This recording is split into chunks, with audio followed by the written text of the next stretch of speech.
Star Wars The Rise of Skywalker is now just 16 days away from its official release by Disney, Lucasfilm, J.J. Abrams, and even creator George Lucas, that is all set and ready to end the Skywalker saga and the sequel trilogy itself. This is Mike Zero. Make sure to subscribe if you are new to the channel for future Star Wars content.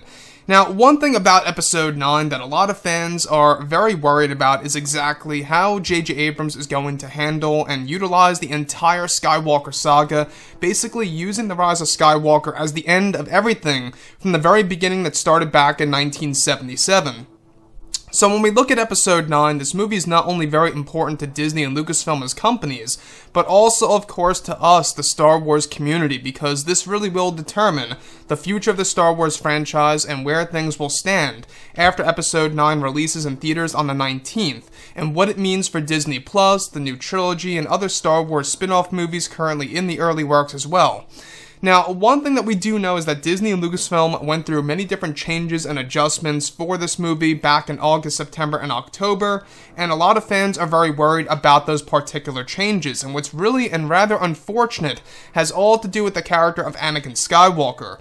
Now, specifically, it's explained that through many of the changes and adjustments of the film by director J.J. Abrams, Disney, and Lucasfilm during the months of August, September, and October, is that Disney wanted to change many elements of the film to cater to a general audience. It said that one of the big changes in the film had to do with resetting many scenes during the reshoots and rewrites, and that Disney and Kathleen Kennedy wanted to tell a different story with a different tone for the film.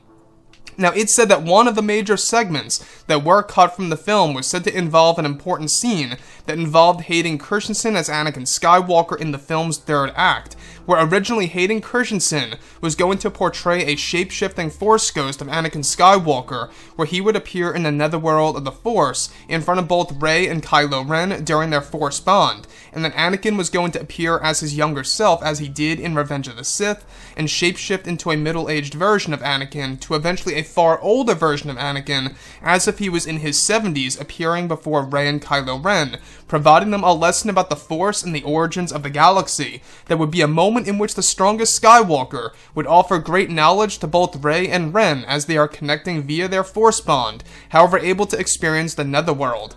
It said that all of the Netherworld scenes by J.J. Abrams were deleted as they were decided to actually keep the realm of Star Wars universe a mystery for now on the big screen, and that this scene was entirely cut from the film's third act, and that Disney and Kathleen Kennedy wanted to delete the Anakin scene to make way for more runtime related to Rey and Kylo Ren's battle on the second Death Star, as well as their confrontation with Palpatine.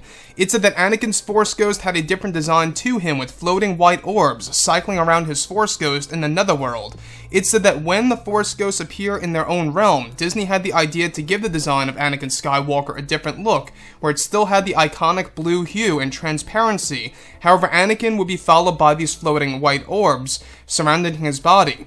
This would also lead to a segment in which all of the other Force Ghosts would pop up behind Anakin and greet themselves to both Rey and Ren, warning them about Darth Sidious and how he must not be underestimated, and that Kylo and Rey must quit their rivalry to end the Sith once and for all.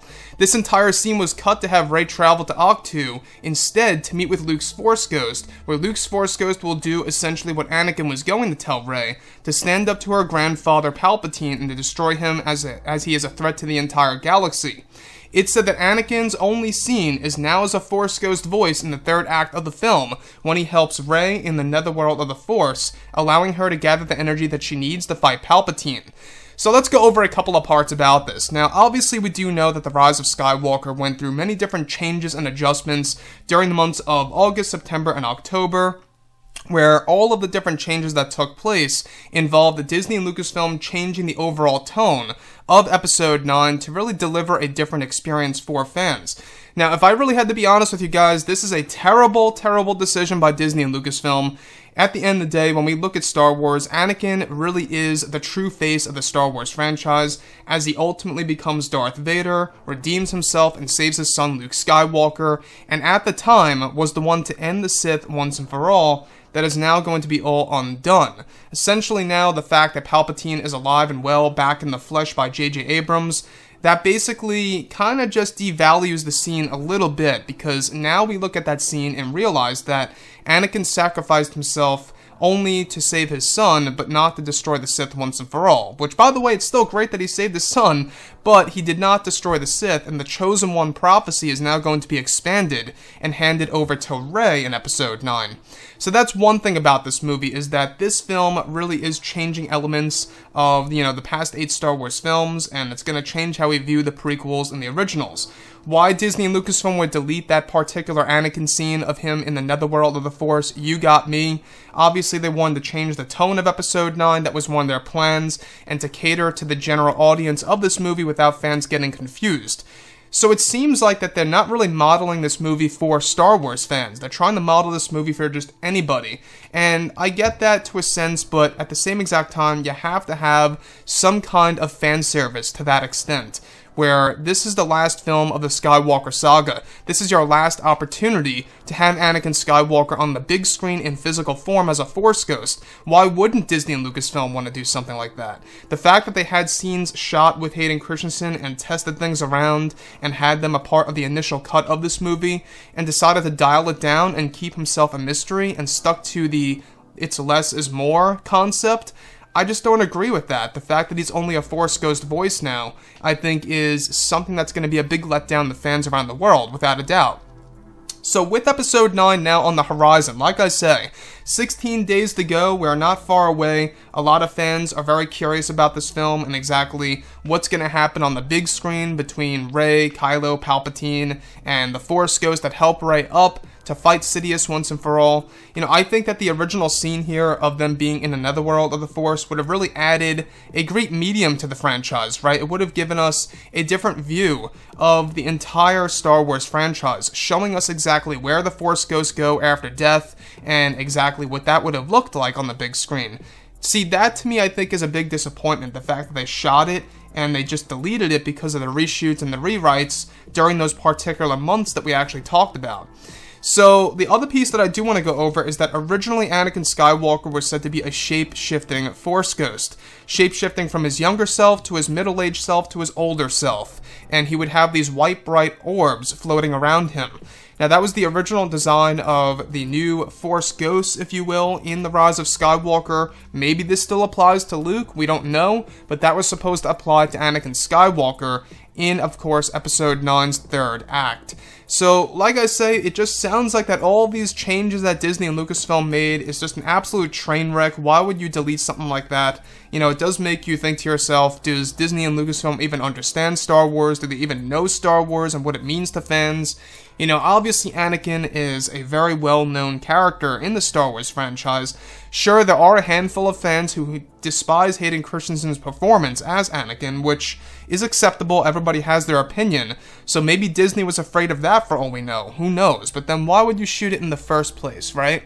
So that's the thing with Disney, there's always this back and forth scenario. The same exact thing applies to, creatives being on board with new Star Wars projects like David Benioff and D.B. Weiss, how they were, pretty much moved away from the new Star Wars trilogy, how they fired the original directors of Soloist Star Wars Story, how Chris Terrio got fired, the original director of Episode 9.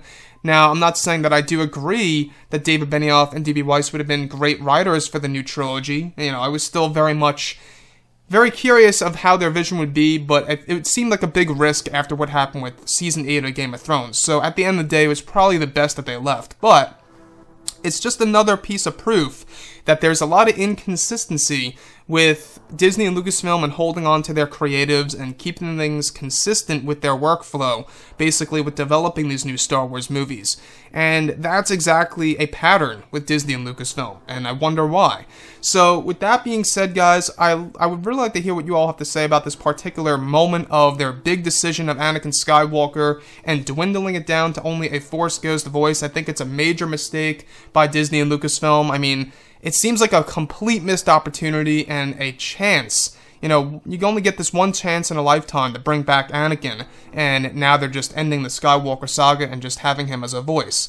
But anyways, guys, drop a comment below. Let me know what you think about all of this in the comments, and if you guys did enjoy the content for today, do make sure to drop a thumbs up on this video to support the channel. I thank you all so very much for the kind support, and I'll catch you guys next time.